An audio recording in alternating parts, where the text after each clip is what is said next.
Olá, meus irmãos. Hoje nós estamos aqui com uma lição da Escola Bíblica Dominical. A lição de hoje da editora Betel é a lição de número 4. Hoje é dia 27 de abril de 2025.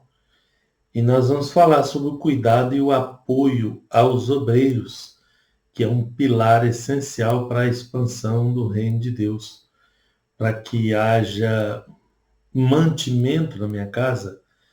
Essa palavra tem que ser bem entendida, né? Para que a minha casa seja mantida, é preciso esse apoio aos obreiros que fazem isso acontecer, né? Aos servos que fazem isso acontecer. É disso que nós vamos tratar hoje aqui na nossa lição, tá bom?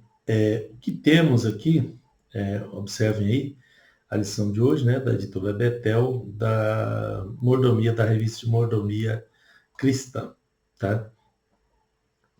O textual diz assim: assim ordenou também ao Senhor, o Senhor, aos que anunciam o Evangelho, que vivam do Evangelho, tá? E a verdade aplicada diz que, de acordo com as Escrituras, cada membro do corpo de Cristo é responsável pelo cuidado e sustento dos obreiros fiéis no exercício do ministério cristão, tá?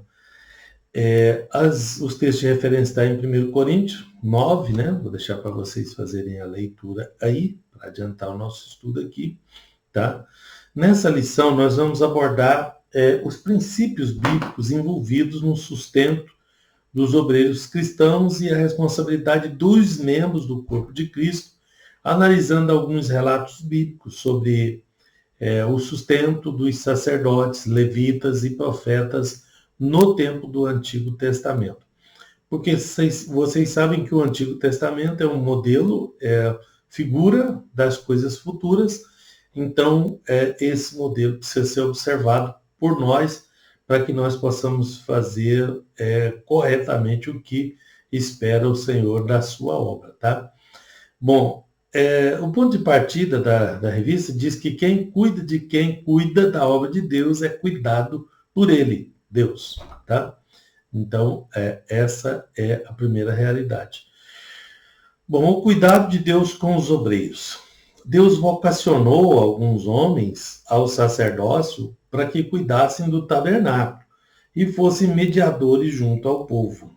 Então, ele separou um povo para que cuidasse das coisas sagradas, do culto, da adoração, né? E para que também fossem mediadores.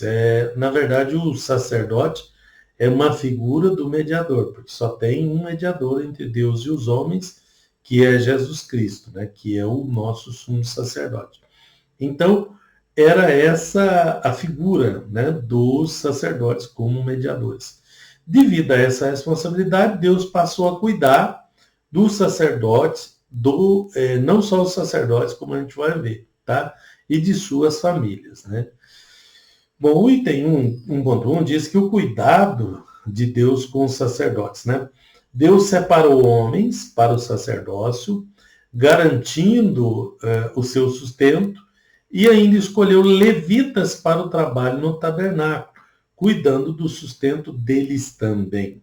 Então, aqui, ele pega uma família inteira dos levitas, uma parte da família, que são os filhos de Arão, seriam os sacerdotes, os mediadores, a figura do mediador, e os demais da família de Levi, todos os demais, cuidariam dos trabalhos do tabernáculo, de todo o trabalho que envolvia o tabernáculo. Veja, o tabernáculo, lá no Velho Testamento, ele era uma estrutura desmontável. Então, os levitas tinham o trabalho de desmontar, de carregar, de remontar, de cuidar, de limpar. Todo o trabalho do tabernáculo era feito por esses levitas, tá?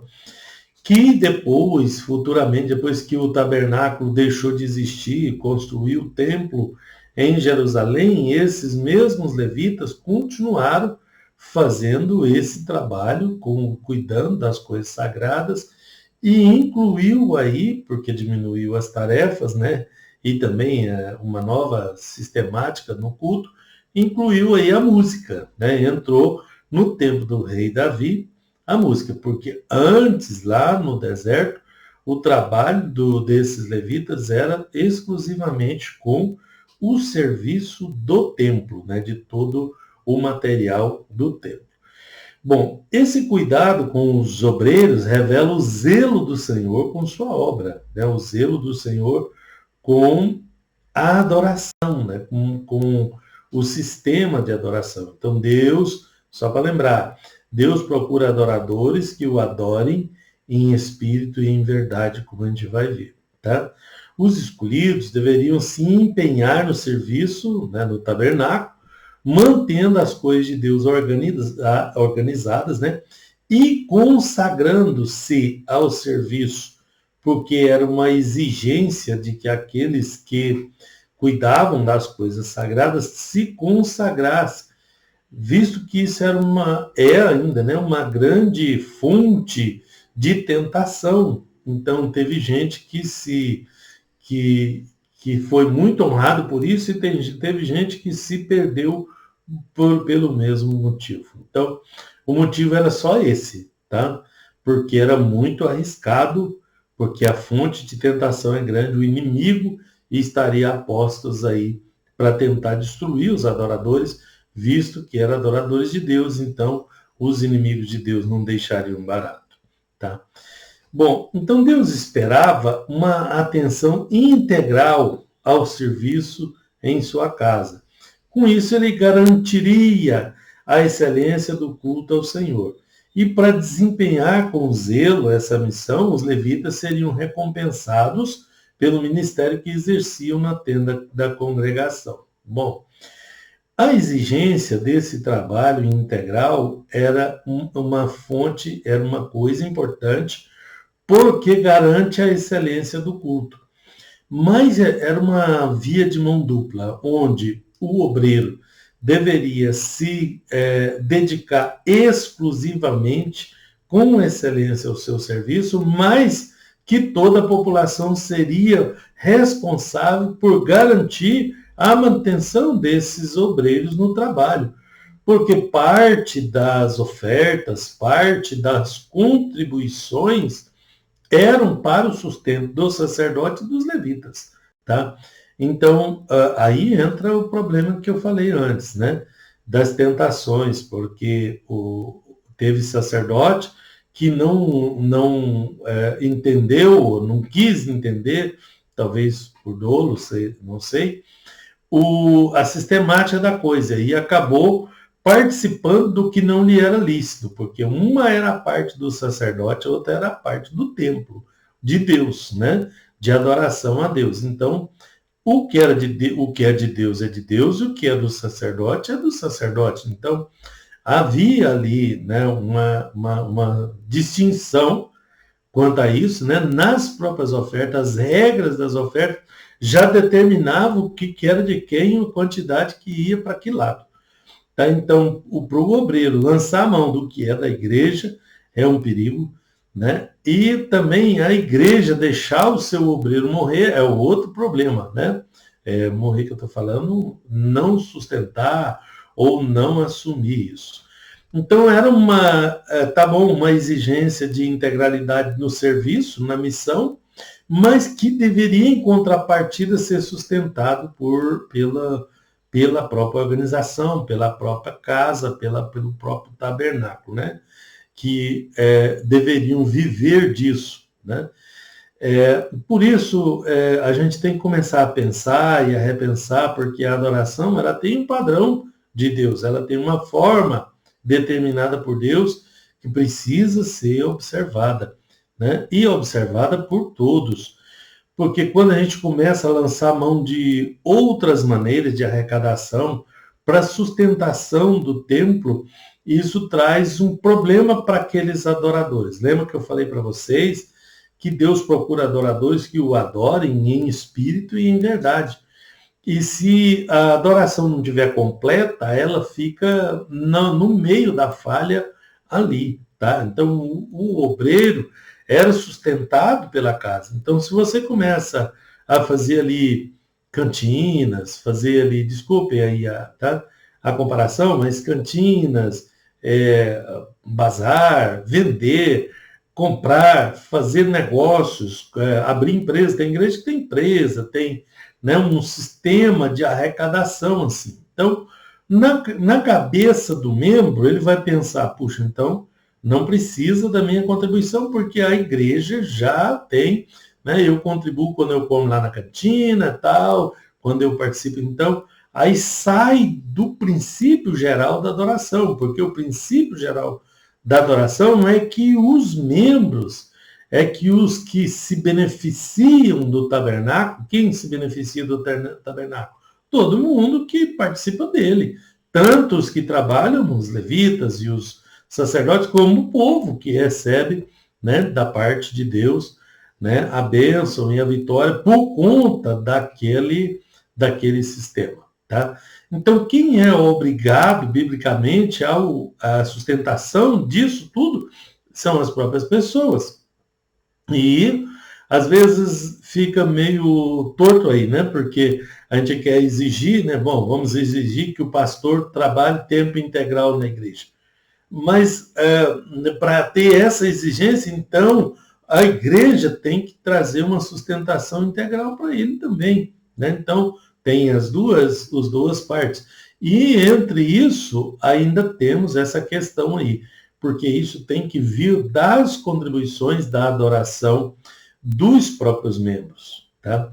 E Deus, uma das recomendações de Deus lá no tabernáculo, já que nós estamos falando dele, é que ninguém comparecesse ali vazio.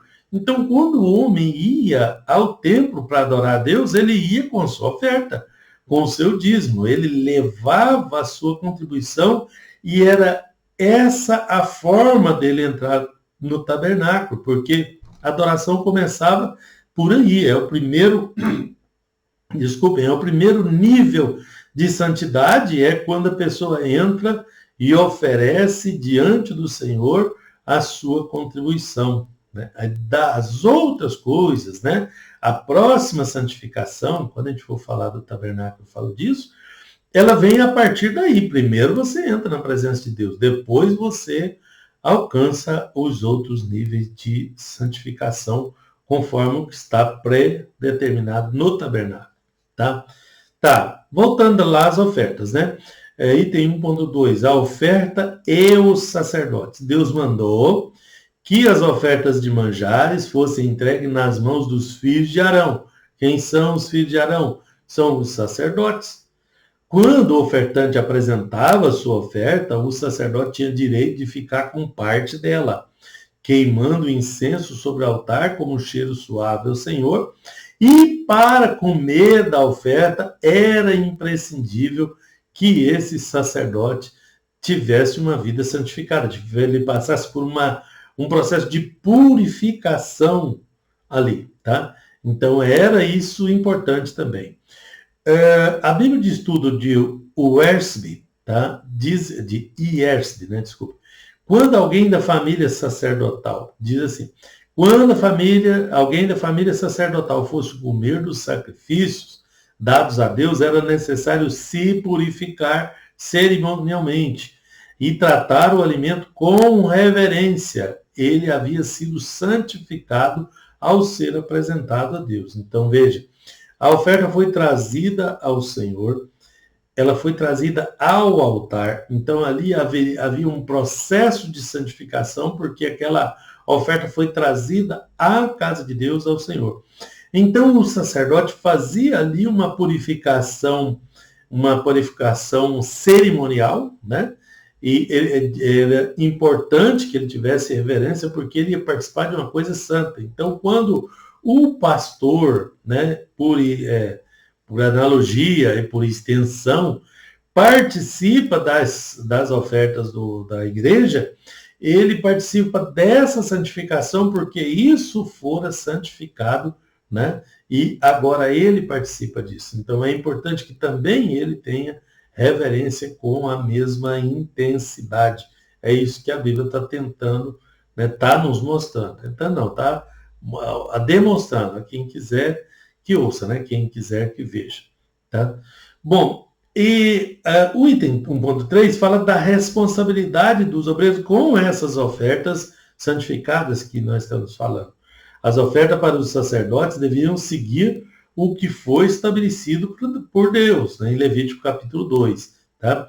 Por isso, competia aos sacerdotes cuidar para que as ofertas não fossem profanadas, porque eram santificadas, como fizeram Nadab e Abiú, filho de Arão. Né? Veja, esses aqui profanaram a oferta, Levítico 10. A maneira com que esses dois trataram as coisas de Deus demonstrou rebelião, por isso tinha que haver a reverência, tinha que haver a purificação. A rebelião é como o pecado de feitiçaria, diz a Bíblia. Tá? Então, a vocação dada pelo Senhor é uma honra que traz consigo uma grande responsabilidade e por isso não se deve ser negligenciada. Esses dois obreiros, Nadab e Abiú, não honraram o seu ministério, tratando as coisas do Senhor como algo comum, secundário, sem importância. E apesar de todos os privilégios que desfrutavam junto à congregação, porque é um privilégio, viu? É um privilégio ser pastor, é um privilégio ser obreiro, é um privilégio ser um levita na casa do Senhor. Apesar de todos os privilégios, eles não honraram os seus ministérios como deveria. Tá? Então, é necessário que os que vivem do altar tenham noção disso, para que eles não venham profanar o que é santo, né? Nos moldes do que nós estamos falando aqui do tabernáculo. Tá? Bom, e para que isso aconteça, tem o outro lado, né? Nós falamos o lado do obreiro, que participa do altar, mas tem um outro lado, né? A honra a esses obreiros, né? O tópico 2 trata disso. Então é válido, né, o obreiro receber o auxílio da igreja, a qual ele serve. Tomemos como referencial o que disse o apóstolo Paulo à igreja de Corinto, tá? Em 1 Coríntios 9:14, assim ordenou também o Senhor que os que anunciam o evangelho, que vivam do evangelho. Nos termos que eu já falei, onde ele cuida da igreja, ele cuida do anúncio do evangelho, ele cuida do trabalho do Senhor e os demais cuidam dele, né?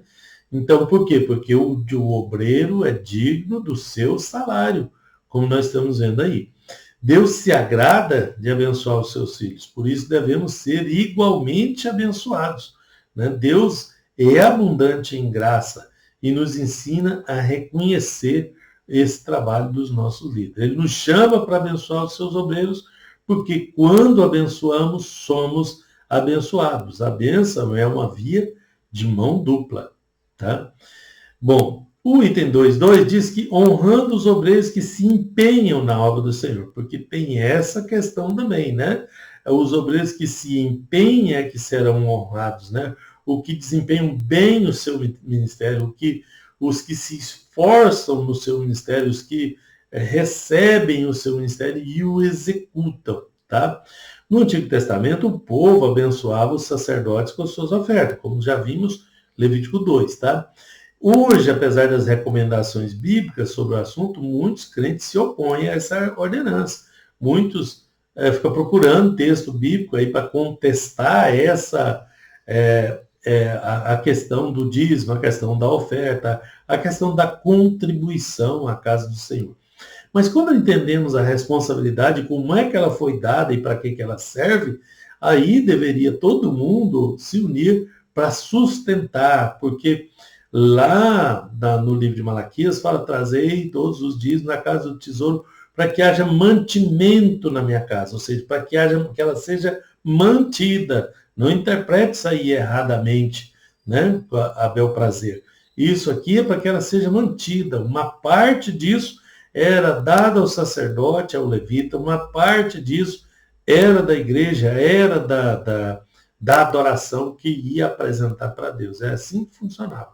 Né? E é assim que deveria ser o modelo, já que lá é um modelo para nós. Talvez isso aconteça por falta de conhecimento das escrituras, ou pelo declínio ético das pessoas, né, que tem invadido muitos ministérios, e muitos têm abusado do seu ministério, por que não dizer isso também, né? Frente a isso, é oportuno buscar entendimento nos textos que tratam da manutenção de obreiros de Deus. Tem vários textos sobre isso, aí vocês vão ver aqui na listão, né? vários nessas passagens abordam a importância do sustento pastoral, fato que está ligado à sua saúde, né? À saúde espiritual da igreja e dos seus líderes, né? A sua própria e da sua igreja, tá? Então, cuidar dos obreiros é um compromisso de fé, é algo que é feito pela fé também. E, bom, a gente tem que separar também, porque, mas merece, não merece, quem pode, quem não pode. Bom, cada um faz sua parte. O obreiro faz sua parte, cuidando da igreja, cuidando do ministério. Os irmãos, os demais irmãos que contribuem, faz sua parte, contribuindo. Mas se um fizer, ou errar, ou usar de forma... lembra que lá os sacerdotes que erraram, não foi só um caso, tá? Todos os casos, as pessoas continuavam a levar as suas ofertas. O que eles faziam com a oferta era eles e Deus. Então, vamos separar as coisas. Quando eu levo a minha contribuição para a igreja, eu estou levando para adorar a Deus. Eu estou apresentando ela, não é para a pessoa, eu estou apresentando ela para Deus. E esse obreiro que recebeu é que cuide de fazê-lo respeitosamente, reverentemente, para que ele receba uma bênção de Deus e, do contrário, vai receber o castigo mesmo. Tá? Então, cada um faz a sua parte para Deus, tanto o obreiro que cuida, que milita, quanto o outro que contribui. Tá? Então, faz parte da vida cristã honrar e respeitar os obreiros da casa de Deus. O pastor é a autoridade estabelecida por Deus como guia ministerial e profético da igreja. E esse é um compromisso sério, né, diante de Deus e dos homens, porque está diretamente ligado à orientação dada às ovelhas do rebanho do Senhor, como orientou o apóstolo Paulo a Timóteo, seu aprendiz de obreiro, né? Os presbíteros que governam bem, sejam estimados por dignos de duplicada honra, principalmente os que trabalham na palavra e na doutrina. Devem ser honrados. É assim que Paulo ensinou aos seus obreiros que deveria ser. Tá? Bom, o Senhor sustenta os seus. De uma forma ou de outra, Deus vai sustentar os seus obreiros. Mas, e nós? O que nós vamos receber com isso? Então, é uma grande oportunidade que tem um membro, uma pessoa da igreja, alguém da igreja, de participar das bênçãos quando ele percebe a oportunidade que ele tem de honrar a igreja, de honrar o seu pastor, o seu obreiro, a sua casa de oração e receber disso as bênçãos que Deus lhe daria consequentemente. Tá? Porque quem faz esse trabalho é uma promessa de Deus, né? Quem contribui, quem participa, recebe a bênção de volta de acordo com as Escrituras. Então, o Senhor sustenta os seus. O profeta Elias, também aqui o caso, né, naquele tempo de Elias, era o profeta que representava, né, experimentou esse cuidado de Deus que o sustentou de muitas adversidades. Experimentem ler o livro de 1 Reis, capítulo 17, esse trecho de 5 ao 15 é um dos pontos que Elias foi cuidado por Deus, mas em todo o ministério de Elias você vai ver o cuidado de Deus na vida dele. Ele aceitou o cuidado de Deus, a quem submeteu a sua vida, recebendo o necessário para continuar na caminhada que lhe havia sido proposta. Que o necessário é diferente da avareza que muitos têm demonstrado diante das coisas de Deus. Mas que esses Deus trata com eles. Então não cabe a você e a mim julgar ou estabelecer punição para quem faz o que não é lícito ou que não é certo com os recursos que estão na casa do Senhor. Tá? O certo é que Deus sustenta os seus. O sustento de Deus ao seu ungido, Elias, por exemplo. Né? Elias desafiou o poderio de Acabe, do rei Acabe, de sua esposa Jezabel, né, que nem era israelita, por isso o profeta teve a vida ameaçada. Elias, porém, serviu a Deus com zelo e Deus sustentou a vida do seu ungido de maneira admirável, aqui em 3 ocasiões. Né? Na primeira delas, Elias estava junto ao ribeiro de Querite, onde os corvos lhe entregavam pão e carne pela manhã e à tarde, e ele bebia da água do riacho. Então, ele tinha o que era necessário para viver e para cumprir com a sua missão. No segundo momento, mesmo em tempos de crise, Deus usou uma viúva de poucos recursos para sustentar esse mesmo profeta. E por fim, em outra ocasião adversa, um anjo do Senhor provisionou o que Elias precisava 2 vezes. Veja que coisa, né? Em 3 ocasiões distintas, nós estamos vendo o cuidado de Deus com o seu ungido, com o seu servo, que tinha o cargo, o seu obreiro, que tinha o cargo de cuidar da adoração, de levar a adoração, de levar o temor de Deus. Tá? Então, Deus prepara o socorro para os seus servos. Nós vemos o caso de Obadias, né, que era administrador encarregado pelo palácio de Acabe e de Jezabel, muito temia o Senhor, né, mesmo vivendo num reino do norte, num ambiente inóspito, né, e de fome extrema. Obadias foi usado para alimentar e esconder 100 profetas de Deus para que eles não fossem mortos por Jezabel, a rainha idólatra. Tá? A escassez de pão e água certamente foi um desafio para Obadias, que conseguiu sustentar os 100 profetas sem ser notado.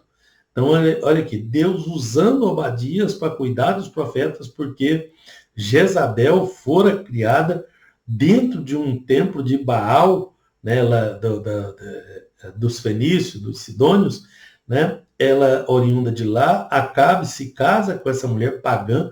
Acabe era rei do reino do norte, das 10 tribos de Israel do norte, tá? E ela promete acabar com a adoração a Deus em Israel, e Obadias era um administrador encarregado do palácio e escondeu os profetas e os sustentou escondido ali, preservando assim os homens de Deus.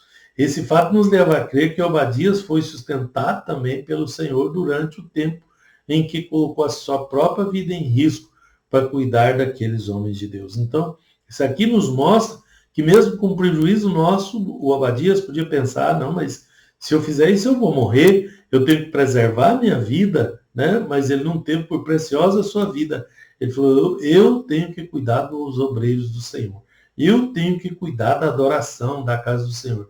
Todo crente deveria ter esse temor, né, na vida, para que ele pudesse entender, né, o quão grande é a obra de Deus e o que precisa ser feito.